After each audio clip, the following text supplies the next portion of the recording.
Hello. Hello, friends. It's day 3. OSHO. Yeah, I didn't want to ignore everything that's going on, but with everything that's going on, we always feel better when we hear these beautiful words by Osho. He's really helped us. The influence of his wisdom has really helped us. So that's why I'm sharing with you guys. That's why I'm reading this out loud, so somebody will listen and be happy. Well said. Oh, thank you, because I didn't think it was. It's good. All right.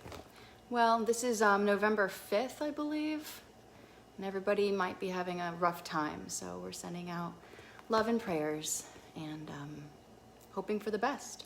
The book is about courage, and it's about uncertainty and not knowing the future, and how to have courage is to embrace that and move towards it. So I think it's important to kind of hear these things now. Yeah. Because there is no certainty. We don't need to be too worried about. Right. Like, We that can't stuff. be more uncertain right now. Well, it could be worse. So, welcome, friends, and those of you that I don't know as friends. Page 14, no, sorry, I don't know why I said 14. Page 32, The Way of Innocence.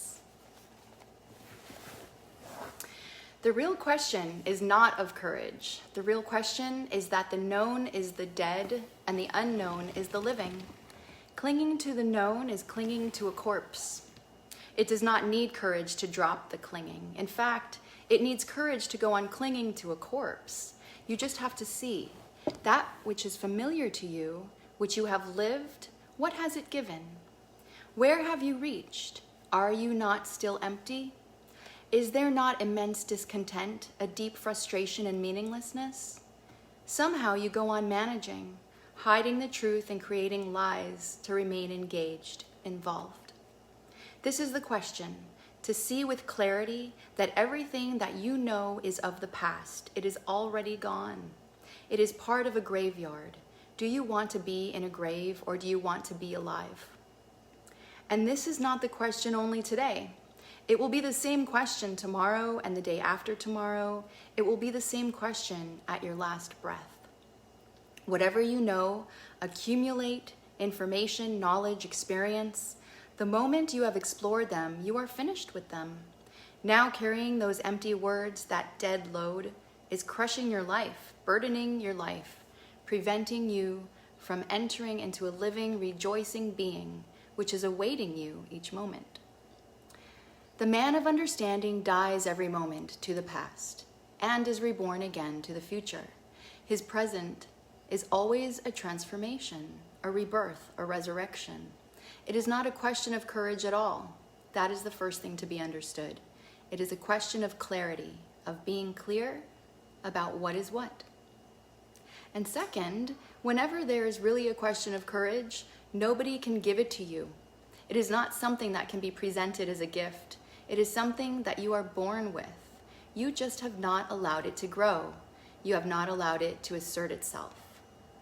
Innocence is courage and clarity both. There is no need to have courage if you are innocent. There is no need either for any clarity, because nothing can be more clear, crystal clear, than innocence. So the whole question is how to protect one's own innocence. Innocence is not something to be achieved. It is not something to be learned.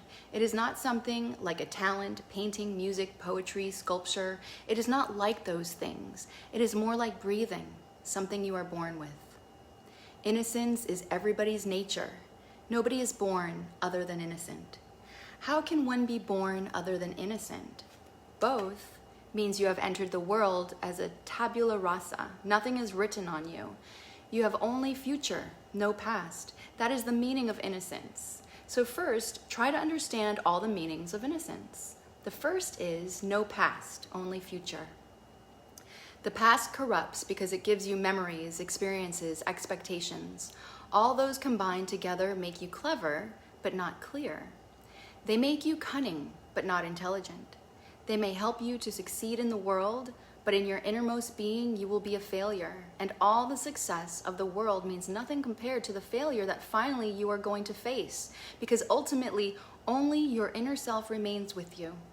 All is lost. Your glory, your power, your name, your fame, all start disappearing like shadows. At the end, only that remains which you have brought in the very beginning. You can take from this world only that which you have brought in. In India, it is common wisdom that the world is like a waiting room in a railway station. It is not your house. You are not going to remain in the waiting room forever. Nothing in the waiting room belongs to you. The furniture, the paintings on the wall, you use them. You see the painting. You sit on the chair. You rest on the bed, but nothing belongs to you. You are just here for a few minutes or for a few hours at the most, then you will be gone. Yes, what you have brought in with you into the waiting room, you will take away with you. That's yours. What you have what you have brought into the world, and the world certainly is a waiting room, the waiting may not be in seconds, minutes, hours, days, it may be in years, but what does it matter whether you wait 7 hours or 70 years? You may forget in 70 years that you are just in a waiting room. You may start thinking perhaps you are the owner, perhaps this is the house you have built. You may start putting your nameplate on the waiting room. There are people, I have seen it, because I was traveling so much. People have written their names in the bathrooms of the waiting room. People have engraved their names on the furniture of the waiting room. It looks stupid, but it is very similar to what people do in the world. There is a very significant story in ancient Jana scriptures. In India, it is believed that if somebody can become the emperor of the whole world, he is called a Chakravartin. The word chakra means the wheel. In ancient India, it was a way to avoid unnecessary fighting and violence. A chariot, a golden chariot, very valuable, with beautiful and strong horses, would move from one kingdom to another. If the other kingdom did not resist and let the chariot pass, that meant that kingdom had accepted the owner of the chariot as its superior. Then there was no need to fight. In this way, the chariot would move, and wherever the people obstructed the chariot, then there would be war. If the chariot was not obstructed anywhere, then without any war, the superiority of the king was proved. He became a Chakravartin, one whose wheel has moved around and whom nobody has been able to obstruct. This has been the desire of all the kings, to become a Chakravartin. Certainly it needs more power than Alexander the Great had just to send your chariot. It needs tremendous power to support it. It needs the ability, certainty, the absolute certainty that if the chariot is obstructed, there is going to be a mass slaughter. It means the man is recognized already, that if he wants to conquer anybody, there is no way to prevent him conquering you. But it is very symbolic, more civilized. There is no need to attack. There is no need to start killing. Just send a symbolic message. So with the flag of the king, the chariot will go. And if the other king feels there is no point in resisting, that fighting simply means defeat and unnecessary violence, destruction, he welcomes the chariot, and in his capital flowers are thrown over the chariot. This seems to be far more civilized a way than what countries like the Soviet Union and America are going to do. Just send a beautiful chariot, but that means your strength should be something absolutely certain to you, and not only to you, it should be certain to everybody else. Only then can such a symbol be of any help. So every king had the desire to become a Chakravartin someday. The story is that one man became a Chakravartin, and it happened only once in 1,000 years that a man becomes a Chakravartin. Even Alexander the Great was not a world conqueror. There was yet much left unconquered, and he died very young. He was only 33. There was not even time enough to conquer the world. What to say of conquering? The whole world was not even known. Half of the world was unknown, and the half that was known, even that was not conquered. This man, of whom I am going to tell you the story, became the Chakravartin. It is said that when a Chakravartin dies, because a Chakravartin happens only in 1,000 years, he is a very rare being. When he dies, he is received in heaven with great rejoicing, and he is taken to a special place. In Jana mythology, in heaven there is a parallel mountain to the Himalayas. The Himalayas are just made of rocks and earth and ice. The parallel to the Himalayas in heaven is called Sumeru. Sumeru means the ultimate mountain. Nothing can be higher than that. Nothing can be better than that. It is solid gold instead of rocks. There are diamonds and rubies and emeralds. When a Chakravartin dies, he is led to Sumeru mountain to engrave his name on it. That is a rare opportunity. That happens only once in thousands of years. Of course, this man was immensely excited that he was going to write his name on Sumeru. That is the ultimate catalog of all the great ones that have been, and will also be the catalog of all the great ones who are going to be. This emperor was becoming party to a lineage of supermen. The gatekeeper gave him the instruments to engrave his name. He wanted to take a few of his men who had committed suicide just because their emperor was dying. They could not think of living without him. His wife, his prime minister, his commander-in-chief, all the great people who were around him had all committed suicide, so they had come with him. The emperor wanted the gatekeeper to let them all come to see him engrave his name. Because what is the joy if you go alone and engrave your name and nobody is even there to see? Because the real joy is that the whole world should see. The gatekeeper said, "You listen to my advice because this is my inherited profession. My father was a gatekeeper. His father was a gatekeeper. For centuries, we have been gatekeepers to Sumeru Mountain. Listen to my advice. Don't take them with you, otherwise you will repent." The emperor could not understand, but neither could he ignore the advice, because what interest could that man have in preventing him? The gatekeeper said, "If you still want them to see, first go engrave your name. Then come back and take them with you if you want. I have no objection, even now if you want to take them, but just in case you decide not to, then there will be no chance to change your mind. They will be with you. You go alone." This was perfectly sane advice. The emperor said, "That's good, I will go alone, engrave my name, come back and call you all." The gatekeeper said, "I am perfectly agreeable to that." This is kind of a boring story. It might get good. Better get good. Yeah. The emperor went and he saw the Sumeru shining under thousands of suns, because in heaven you cannot be so poor as to have just one sun. Thousands of suns in a golden mountain far bigger than the Himalayas, and the Himalayas are almost 2,000 miles long. He could not open his eyes for a moment. It was so glaring there. And then he started looking for a space, the right space, but he was very puzzled. There was no space. The whole mountain was engraved with names. He could not believe his eyes. For the first time, he became aware what he was. Up to now, he was thinking he was a Superman who happens once in thousands of years. But time has been from eternity. Even thousands of years don't make any difference. So many Chakravartins had happened already. There was no space on that biggest mountain in the whole universe where he could write his small name. He came back, and now he understood that the gatekeeper was right not to take his wife and his commander-in-chief and his prime minister and other intimate friends. It was good that they had not seen the situation. They could still believe that their emperor was a rare being. He took the gatekeeper aside and he said, "But there is no space." The gatekeeper said, "That's what I was telling you. What you have to do is to erase a few names and write down your name. That's what has to be done. My whole life, I have been seeing this done. My father used to say this has been done. My father's father, none of my family has seen Sumeru empty or with any space ever. Whenever a Chakravartin has come, he had to erase a few names and write his own name. So this is not the whole history of the Chakravartins. Many times it had been erased, many times it had been engraved. You just do your work, and then if you want to show your friends, you can bring them in." The emperor said, "No, I don't want to show them, and I don't want to even write my name. What is the point? Someday somebody will come and erase it. My whole life has become utterly meaningless. This was my only hope, that Sumeru, the golden mountain in heaven, was going to have my name. For this I have lived, for this I have staked my life, for this I was ready to kill the whole world. And anybody else can erase my name and write his? What is the point of writing it? I will not write it." The gatekeeper laughed. The emperor said, "Why are you laughing?" The gatekeeper said, "This is strange, because this too I have been hearing from my grandfathers, that Chakravartins come and seeing the whole story just turn back. They don't write their names. You are not new. Anybody having a little intelligence would do the same. In this whole world, what can you gain?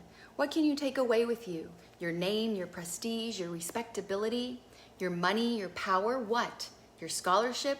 You cannot take anything. Everything will have to be dropped here. And in this moment, you will understand that all that you possessed was not yours. The very idea of possession was wrong. And because of that possession, you were corrupted. To increase that possession, to have more money, to have more power, to conquer more lands, you were doing things that even you cannot say were right. You were lying. You were dishonest. You were having hundreds of faces. You were not true even for a single moment to anybody or to yourself. You could not be. You had to be false, phony, pretending, because these are things that help you to succeed in the world. Authenticity is not going to help you. Honesty is not going to help you. Truthfulness is not going to help you. Without possessions, success, fame, who are you? You don't know. You are your name, you are your fame, you are your parents, your prestige, your power. But other than these, who are you? So this whole possessiveness becomes your identity. It gives you a false sense of being. That's the ego. Ego is not something mysterious. It is a very simple phenomenon. You don't know who you are, and to live without knowing who you are is impossible. If I don't know who I am, then what am I doing here? Then whatsoever I am doing becomes meaningless. The first and the foremost thing is to know who I am. Perhaps then I can do something that fulfills my nature, makes me contented, brings me home. But if I don't know who I am and I go on doing things, how can I manage to reach where my nature was supposed to reach, to lead? I have been running hither and thither, but there is not going to be any point that I can say, now I have arrived. This was the place I was searching for. You don't know who you are, so some false identity is needed as a substitute. Your possessions give you that false identity. You come with an innocent watcher into the world. Everybody comes in the same way, with the same quality of consciousness. But you start bargaining with the grown-up world. They have many things to give you. You have only one thing to give, and that is your integrity, your self-respect. You don't have much, a single thing. You can call it anything, innocence, intelligence, authenticity. You have only one thing. And the child is naturally very much interested in everything he sees around. He is continuously wanting to have this, to have that. That is a part of human nature. If you look at a small child, even a just born baby, you can see he has started groping for something. His hands are trying to find something. He has started the journey. In the journey, he will lose himself because you can't get anything in this world without paying for it. And the poor child cannot understand that what he is giving is so valuable that if the whole world is on one side and his integrity on the other side, then too his integrity will be more weighty, more valuable. The child has no way to know about it. This is the problem because what he has got, he has simply got. He takes it for granted. Let me tell you one story that will make it clear. One rich man, very rich, became in the end very frustrated, which is natural, an outcome of all success. Nothing fails like success. Success is significant only if you are a failure. Once you succeed, then you know that you have been cheated by the world, by the people, by the society. The man had all the riches but no peace of mind. He started looking for peace of mind. That's what is happening in America. In America, more people are looking for peace of mind than anywhere else. In India, I have never come across a person who is looking for peace of mind. Peace of the stomach has to be taken care of first. Peace of mind is too far away. From the stomach, the mind is almost millions of miles away. But in America, everybody is looking for peace of mind. And of course, when you are looking for it, then people will be there ready to give it to you. This is a simple law of economics. Wherever there is a demand, there is supply. It does not matter whether you really need what you are asking for. Nor does anybody bother about what the supply is going to give you, whether it is just bogus advertisement, propaganda, or whether there is something substantial. Knowing this simple principle, that wherever there is demand, there is supply, the cunning and the clever people have gone one step ahead. Now they say, there is no need to wait for demand to happen. You can create the demand. And that is the whole art of advertisement. It is creating demand. Before you read the advertisement, you had no such demand. You had never felt that this was your need. But reading the advertisement, suddenly you feel, my God, I've been missing it. And I am such a fool that I've never knew that thing existed. Before somebody starts manufacturing something, producing something, even years ahead, 3-4 years ahead, he starts advertising. The thing is not there yet in the market because first the demand has to reach the minds of people. And once the demand is there, by that time the supply will be ready. Bernard Shaw has said that when he was new and he published his first book, of course there was no demand. Nobody had ever heard about George Bernard Shaw. How can you demand, I want George Bernard Shaw's book, his drama? So what he used to do the whole day, he published the book. He himself was the publisher. He put together the money himself. And then he went from one bookstore to another bookstore asking, have you got George Bernard Shaw's book? They said, George Bernard Shaw, it's hard to say that name over and over. George Bernard Shaw, we have never heard the name. He said, how strange, such a great man, and you have never heard of him, and you run a bookstore? Are you out of date or something? And the first thing you should do is get Bernard Shaw's book. He had published only one book, but he started advertising for several books, because when you are going around, why publicize just one book? And one book does not make a man a great writer. He would go in different clothes, sometimes with a hat, sometimes with glasses, and people started calling at Bernard Shaw's house. And he had to do this all, the advertising, supplying. That's how he sold his first book. He was asking people on the street, have you heard? Because I'm hearing so much about a certain book written by George Bernard Shaw. People say it is just great, fantastic. Have you heard? They would say, no, we have never ever heard of it, have not heard of the name.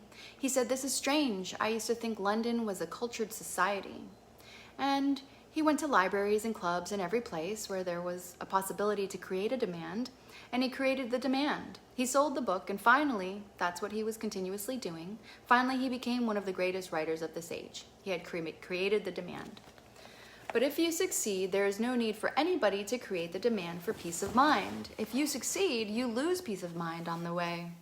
That is a natural course. Success takes all peace from your mind. It simply sucks everything that is significant in life. Peace, silence, joy, love. It goes on taking everything away from you. Finally, your hands are full of junk, and all that was valuable is lost, and suddenly you realize peace of mind is needed. Immediately, there are suppliers who don't know anything about mind, who don't know anything about peace. I've read one book entitled Peace of Mind by a Jewish rabbi, Joshua Liebman. I have gone through the whole book. The man knows neither about peace nor does he know about the mind, but he is a businessman. He has done a good job without knowing anything about peace of mind. His book is one of the best sellers in the world because whoever wants peace of mind is bound to sooner or later find Joshua Liebman's book. And he had written it beautifully. He is a good writer, very articulate, impressive. You will be influenced by it. But peace of mind will remain as far away as it was before, or it may even have gone farther away by your reading this book. In fact, if a man knows what peace is and what mind is, he cannot write a book entitled Peace of Mind, because mind is the cause of all unpeace, all restlessness. Peace is when there is no mind. So peace of mind, no commodity like that exists. If mind is there, then peace is not. If peace is there, then mind is not. But to write a book, Peace of No Mind, nobody is going to purchase it. I've been thinking, but I thought nobody is going to purchase Peace of No Mind. It will just not make sense to them. But that's exactly the truth. The child is unaware of what he has brought with him. This rich man was in the same position. He had all the riches in the world, and now he was searching for peace of mind. He went from one sage to another, and they all gave him great advice, but advice helps nobody. In fact, only fools give advice, and only fools take advice. Wise people are very reluctant to give you advice because a wise man certainly knows that the only thing in the world which is given freely is advice. And that which is never taken by anybody is advice, so why should he bother? A wise man first prepares you so that you can take his advice. He does not simply give you advice. You need to be prepared. It may take years to prepare you, to prepare the ground, and only then can you sow the seeds. It will be a fool who simply goes on throwing seeds on rocks and stones without ever bothering that he is wasting, even bothering that he is wasting seeds. All these sages gave him advice, but nothing clicked. Finally, a man whom he had not asked, who was not in any way famous, on the contrary, who was thought to be a village idiot, That man stopped him on the road one day and said, "You are unnecessarily wasting your time. None of these are sages. I know them perfectly, but because I am an idiot, nobody believes me. Perhaps you will also not believe me, but I know a sage. Just seeing you so tortured continuously for peace of mind, I thought it would be better if I showed you the right person. Otherwise, I am an idiot. Nobody asks me for advice, and I never give any advice to anybody. But it was too much seeing you so sad and so miserable. I broke my silence. You go to this man in the next village." The rich man immediately went with a big bag full of precious diamonds on his beautiful horse. He reached there. He saw that man. This man was known to the Sufis as Mullah Nasruddin. He asked the mullah, "Can you help me to attain peace of mind?" Mullah said, "Help? I can give it to you." The rich man thought, "This is strange. First that idiot suggested, and just out of desperation I thought there is no harm, so I came here. This seems to even be a greater idiot. He is saying I can give it to you." The rich man said, "You can give it to me? I have been to all kinds of sages. They all give advice. Do this, do that, discipline yourself, do charity, help the poor, open hospitals, this and that. They say all these things, and in fact, I have done all those things. Nothing helps. In fact, more and more trouble arises, and you say you can give it to me?" The mullah said, "It's so simple. You get down from that horse." So the rich man got down from the horse. He was holding his bag, and mullah said, "What are you holding in the bag so closely to your heart?" He said, "These are precious diamonds. If you can give me peace, I will give you this bag." But before he could even figure out what was happening, mullah took the bag and ran away. The rich man, for a few moments, was shocked. He could not even understand what to do, and then he had to follow him. But it was Mullah's own town. He knew every street and shortcut, and he was running. The rich man had never run in his whole life, and he was so fat. He was crying and huffing and puffing, and tears were rolling down. He said, "I've been completely cheated. This man has taken away all my life's hard work, my earnings, everything he has taken away."